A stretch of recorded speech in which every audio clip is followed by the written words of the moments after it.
Hey everybody, today is a really special video because this is my 100 subscriber celebration, and I just wanted to say thank you everyone who's subscribed to my itty bitty channel and has taken time out of their day just to listen to my thoughts on books and other things. And yeah, I'd love to invite everyone, even people who have never commented before, to comment on this particular video because I'd really love to meet you all and get to know you a little better. So if you wanted to, write your name. Do you remember in old chat rooms there used to be ASL, age, sex, location? Am I dating myself? But you could put your name, where you are, some information about you that you're comfortable with sharing, and let's say maybe the types of books that you like to read, or a book that you read recently that you liked, anything like that. Just introduce yourself. I would love to see more of who's watching and get to know you all.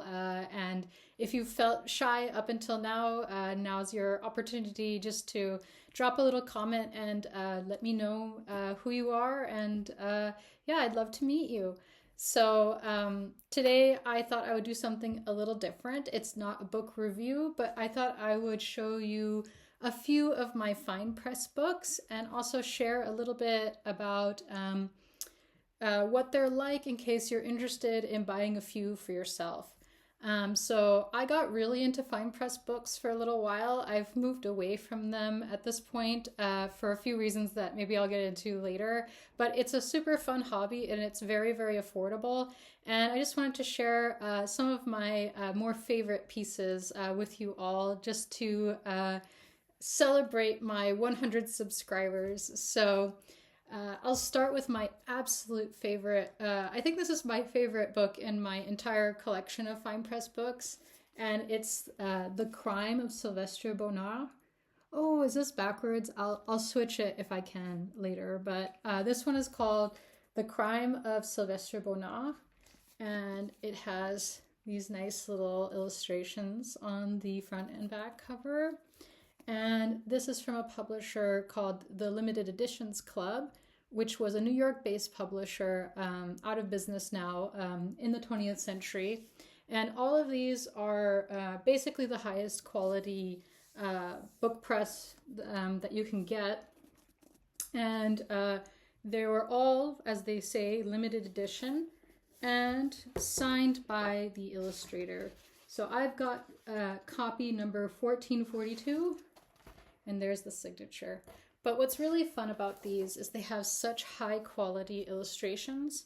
And I think what I got so into when I was doing the fine press books was it's kind of a way of having a little bit of art at home, like an original piece of art at home, and you can just open it up and enjoy it anytime. And I think the reason I love this book so much is because it's a fine press book about a collector of fine press books, so it feels very self-referential or recursive when you read it. And there are all these really nice illustrations of libraries and bookish things, and I just love the look of the illustrations. And there are so many wonderful colors, and I've just adored this book. And I want to make sure to show you guys my favorite illustration, which was his library. But it's hard not to just show all the illustrations because they're so pretty. And they sort of look like watercolors right on your page. And it's a really cute story. It's a very quick read. Here he is in his library, Sylvestre Bonnard with his cat Hamilcar. Just wonderful illustrations and a really fun cute book to read, and very cute for anyone who loves books or has ever been addicted to collecting anything, really. I think it's pretty fun. So that's the Limited Editions Club. And these are probably the most expensive books that I have, but they're still affordable. I don't think I've ever paid more than, well, I don't want to reveal how much I've spent, but each individual book, I don't think I've ever spent more than, this one might be one of the most expensive I've ever gotten, maybe $70. So if you're interested in fine press books and you're feeling priced out by the presses that are still available, are still producing books today, Look for the used market. I think a lot of the older books have very original designs that I really enjoy. And, you know, it's not just Folio Society. There are a lot of different types of books that you can collect and a lot of interesting volumes. Like, I'd never heard of The Crime of Sylvester Bonnard. I knew Anatole France, so I knew that I liked him, but I'd never heard of this particular book before I bought it. So that's probably my favorite. And for another taste of the limited editions club, which is probably my favorite publisher, but they're not so affordable, I've got here Zulea Dobson, which is a comedy. And I just love the colors on this one. Really pretty. It has a really strange form factor too. It's sort of really tall and narrow. I don't know if you can tell, but here's sort of like a normal book. So you can see how tall and narrow it is.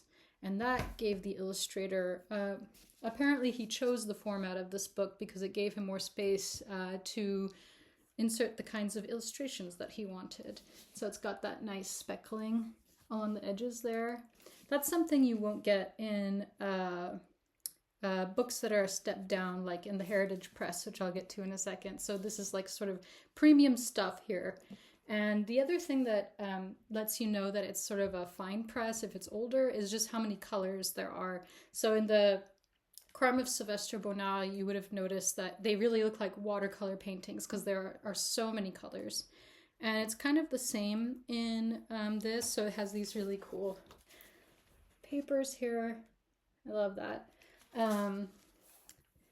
And it just has such a weird and cool layout that I love.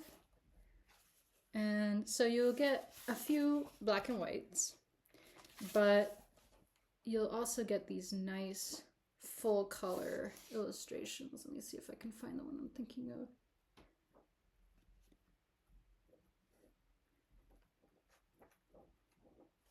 There's a very nice one, I think, where they're like in a park or walking around in a park.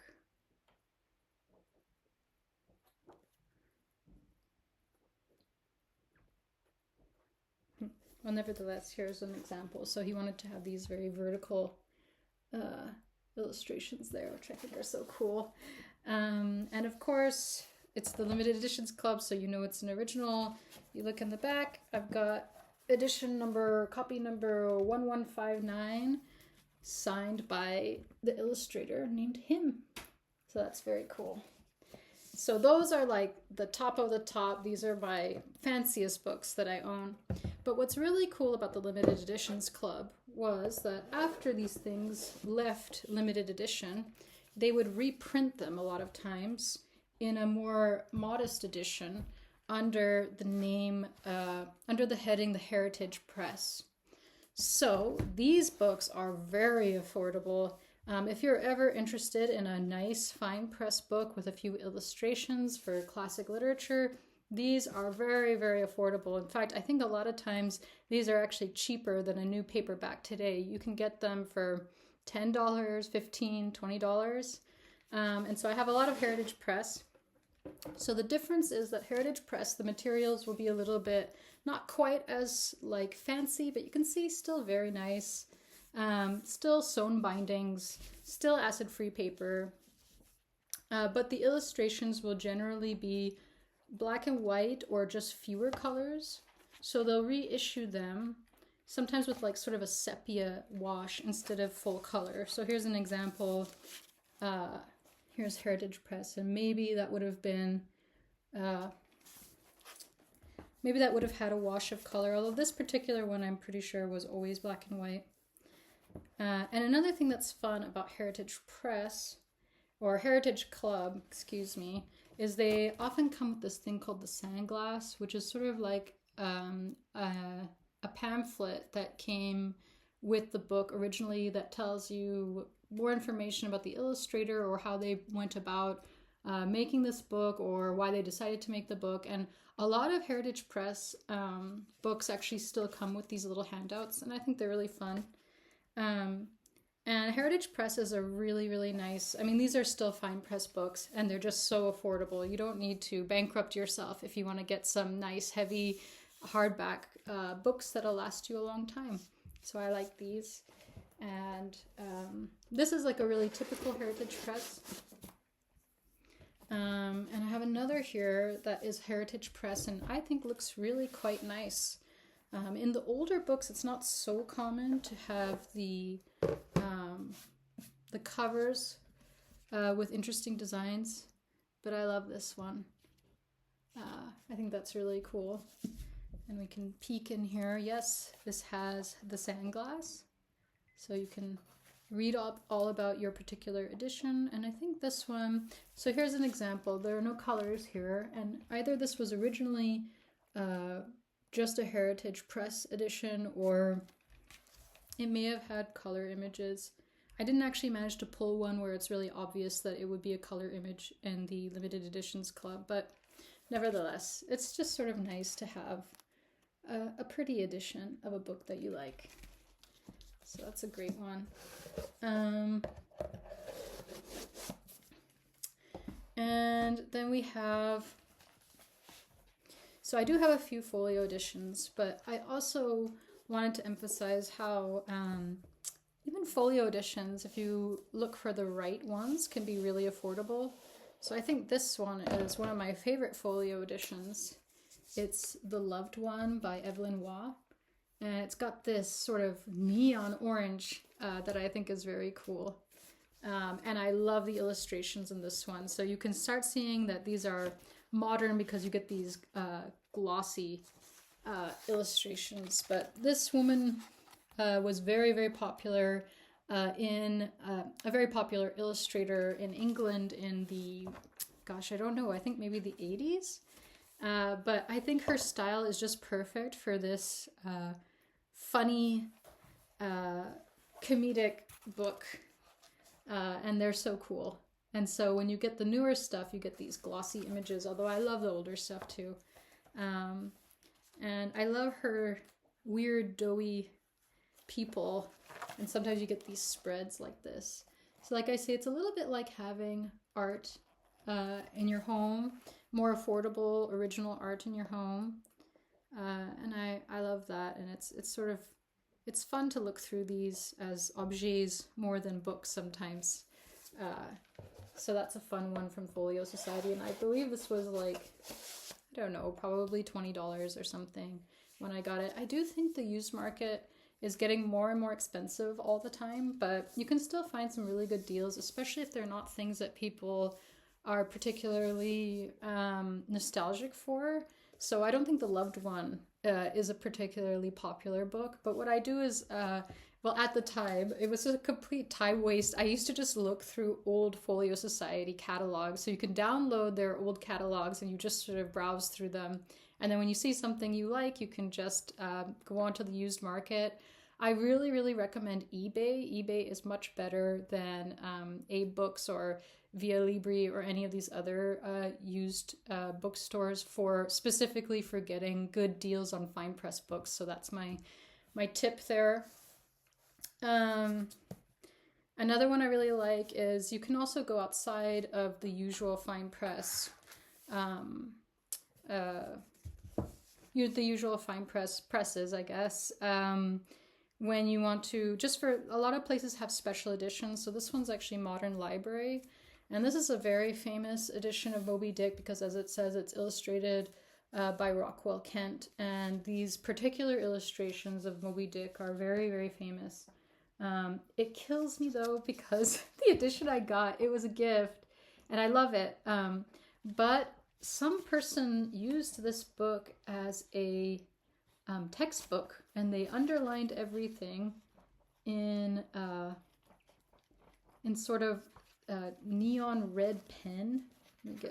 So this is how my copy looks, so it kind of kills me a little, but it's actually the inability to annotate that sort of started drawing me away from fine press books, including a number of other things. But I do like to mark up my books, and it's hard to read all fine press, so I kind of forgive this person. But you know, why in pen? Why not pencil? I don't know. But here are some of the engravings he did. They're just spread throughout the novel, and this was a special edition by Modern Library. So you wouldn't usually think of modern library necessarily when looking for fine press books, but there are always these sort of special editions. And I really like this copy of Moby Dick because it's so small and portable and usable. One of the other things that can be hard about fine press books is they can have really strange form factors that make it hard to read. And you definitely can't travel with them. There are a lot of limitations, so that's kind of why I've ended up moving away from them, but I still treasure the ones that I have. So that was Moby Dick. That's one of my favorite ones. There are also these like kind of smaller presses. So one that I kind of like is Peter Popper Press.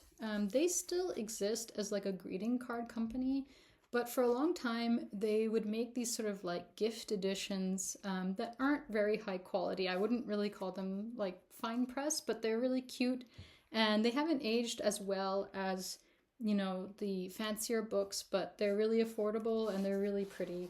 So here's Cyrano de Bergerac, one of my favorite plays. And I just love the illustrations. Really charming. And, you know, you don't have to go for the fanciest presses. You don't have to go for the most famous things. There are so many beautiful editions around. It just takes a little investigating. And, you know, for instance, these pages have yellowed quite a bit. It's not quite as high quality as the Folio Society or the Limited Editions Club, but look at these. They're just as charming as anything you'll get in a Folio Society. And I really love these. So pretty. And all the illustrations match the color scheme here. And when you're lucky, you can get the original slipcase, which also matches. These are fun. I have a few of these Peter Piper Press books because they're, like I said, they're very pretty and they look nice. So I love those. And then one of the last ones I wanted to show you all was a facsimile of a very special book, which is, okay, so it was, yes, so this is a facsimile of the Kelmscott Chaucer, and I'm trying to, so it was originally published in 1896. The details don't matter. The point is this was a press that William Morris tried to start in order to encourage the arts and crafts of workers. And this is not a book you read. This is actually a facsimile that's not full size of what was originally published. And this is not a book that you read so much as a book that you just sort of flip through. So I don't know if I can even share all of this. But this book is just filled with illustrations like this. And you may be wondering, where did I get this? How did I get it? How did I get my paws on it? This is a library edition, so I got this from the library.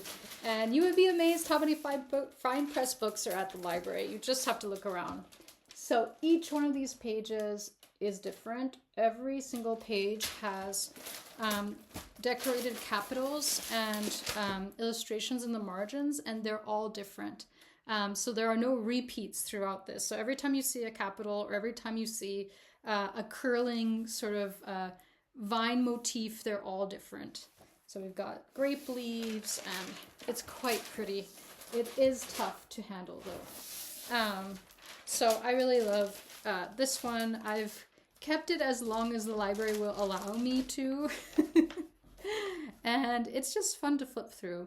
And that's the thing about these, is I think they're more art pieces than they are books. And if you approach them that way, I think they can be a lot of fun.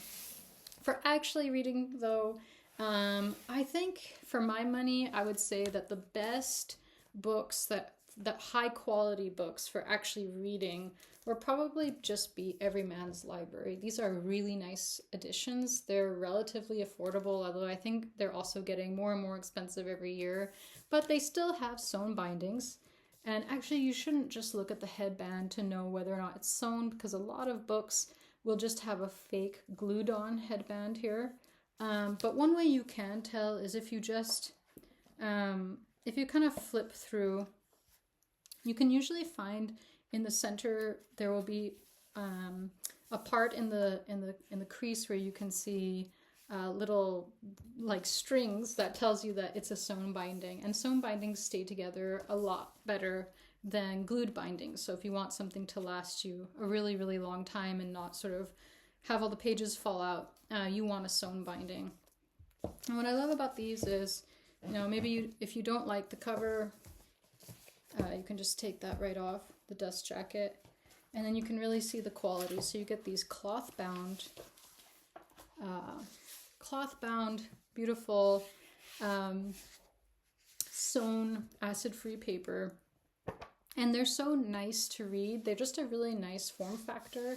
This I wanted to show you especially because this is actually 3 books in one, and it's just so usable. You can actually take it around with you. You can actually read it.